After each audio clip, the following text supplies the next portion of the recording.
Hello friends, back again. I am back with the finale of my avocado dyeing experiment. First time I've tried this, and I have to say I'm really tickled with how it turned out. And I don't feel like that the papers did fade as they dried. They really held on to the color, and the color is absolutely gorgeous. So just as a little recap, I started with 3 avocados, probably about that size, and they're the big dark avocados. I made sure the pulp was all cleaned out. I used the skins and the pits, so you can watch from the beginning and see exactly how I created the dye for this.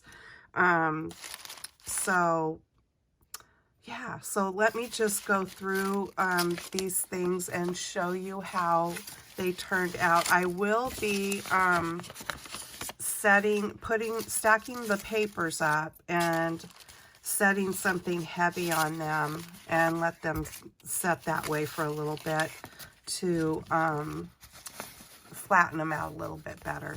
But I love the variations in the colors. And now this one had doilies laying on it, so you can kind of see that there's some pattern on there, as well as this one. So there's that pattern. So that's fun. And then this one had a little torn piece of paper, so there it's got a little doodah. These are just going to be so fun to use in journals or even as background paper on cards or whatever. This one's got some fun things because there was other stuff laying on it, probably as it dried.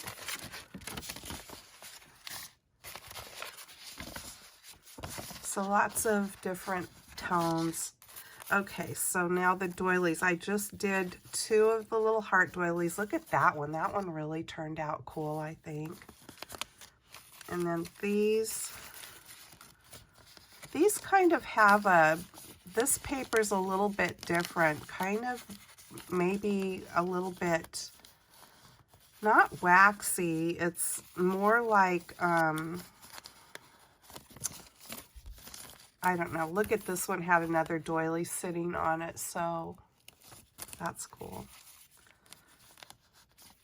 I'm not thinking of the kind of paper that I wanted to say, not parchment.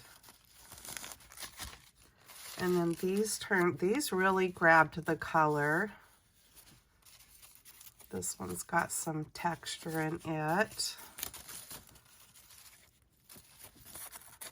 That one had something, a little piece of, oh, probably one of the little cutouts. And then these ones, these look so old and antique. I really, look at how this one just got dark around the edges. Very cool. Well, so did this one here in this spot. And this one's got some half or third of it's dark and the rest of it's light because there were other doilies sitting on, but I couldn't peel them apart while they were wet or I would have just torn them to pieces.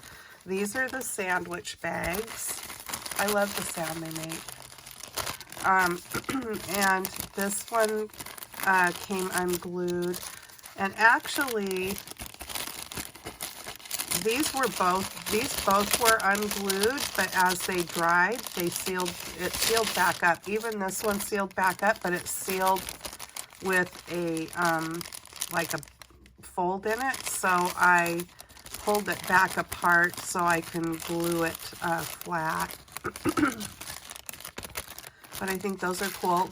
The little pleats, the little side pleats are white inside because, you know, they were folded when they were in the dye, so they've got that. Most likely we'll use these like folded in half as in a journal as a pocket. So those little side pleats won't be open anyway. Okay, and then here's the twine. I love the feel that all this stuff has too. This is the twine. There's all kinds of variations in the colors because of the way I had it wound when it went in the die. So that'll be fun when it's open because it'll be variegated. the trim here, this is that Dollar Tree trim.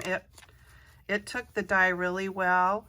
So there, it's lighter on the one side that was laying down flat in the die, I guess, and darker on that side. They're probably all like that. But I think, oh, that just turned out so pretty. And then here's the regular shipping tag. Same things with these. They are darker on the one side and lighter on the other. And these little tags, all their little hole savers or whatever you call those things, for the most of them came off, but I went ahead and gathered them up and saved them so I can glue them back on.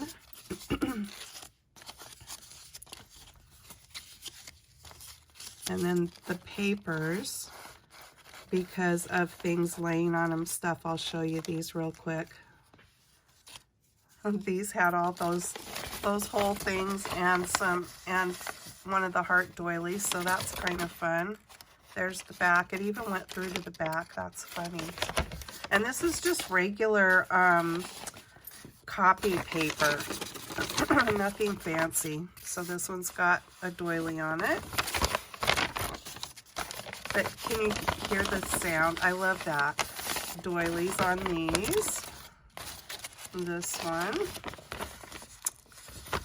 kind of fun. And then now remember how I had a bunch of papers stacked together, so this is how they turned out. This one's got some fun tie-dye looking on it. So for the most part, I did try to peel the ones that were stacked together apart when I let them dry. Look at the wonderful intense color on this one.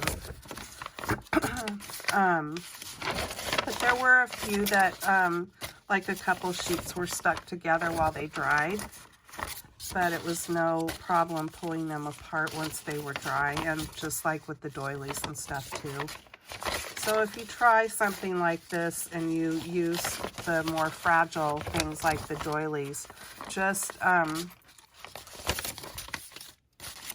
leave them together if they're on top of each other, whatever. Don't pull them apart, because once they're dry, you can pull them apart with no problem. So yeah, well, I won't bother you with going through all of these necessarily, but yeah, pretty cool. I'm really tickled with how it all turned out, and it was just lots of fun doing it, and I didn't actually make too much of a mess with any of it. You definitely don't want to get it on your clothes because it will dye your clothes. So anyway, thanks for